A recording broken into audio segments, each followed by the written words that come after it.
আসসালামু আলাইকুম, সবাইকে স্বাগতম নিপাস কুকিং বুকে। আজ আমি তৈরি করে দেখাবো অত্যন্ত সহজ ও মজাদার একটি রেসিপি, ক্যারামেল পুডিং। পুডিং বানানোর জন্য চুলায় একটি পাত্র বসিয়ে দেই। এর মাঝে দিয়ে দেই 1 লিটারের মতো দুধ। দুধের ভিতর দিয়ে দেই একটা এলাচ ও একটি তেজপাতা। জাল দিয়ে দিয়ে অর্ধেক করে নেই। এবার একটি বাটি নিয়ে নেই। বাটিতে দিয়ে দিলাম 4টি ডিম। এরপরে দিয়ে দিলাম 1 কাপ চিনি। এবার একটি হ্যান্ড বিটার দিয়ে কিছুটা বিট করে নিই।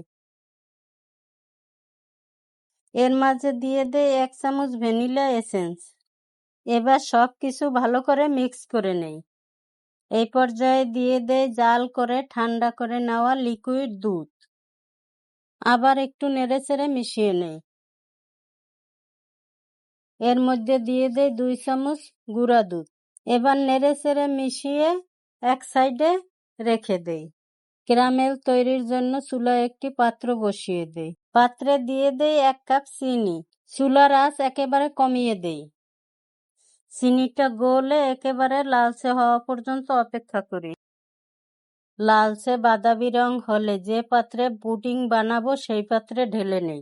পাত্রে সেট হওয়া পর্যন্ত অপেক্ষা করি। এবার ঠান্ডা হলে একটি ছাঁকনি দিয়ে ছেঁকে দুধের মিশ্রণটি দিয়ে দেই। এবার একটি পাত্রে কিছুটা পানি দিয়ে একটি স্ট্যান্ড দিয়ে দেই। তার উপরে পুডিংয়ের বাটিটি দিয়ে দেই। এবারে একটি ঢাকনা দিয়ে ঢেকে দেই। উপরে আরেকটি ঢাকনা দিয়ে ভালোভাবে ঢেকে দেই। এবারে পুডিং হওয়ার জন্য 25 থেকে 30 মিনিট অপেক্ষা করি। 30 মিনিট পর ঢাকনা তুলে একটি কাঠি দিয়ে চেক করে নেই পুডিংটি হয়েছে কিনা। স্বাভাবিক তাপমাত্রায় আসলে এরপরে ফ্রিজে রাখি 1 ঘন্টার জন্য। চারপাশ একটি ছুরির সাহায্যে ছাড়িয়ে নেই। একটি প্লেটের উপর উপর করে ঢেলে নেই। বের হয়ে আসলো মজাদার একটি পুডিং। মন প্রাণ জুড়িয়ে যাওয়ার মতন একটি ডেজার্ট। একটি টুকরো কেটে দেখিয়ে দেই কতটা স্মুথ ও সুন্দর হয়েছে। এই রমজানে সবাই একবার হলেও বানিয়ে খাবেন।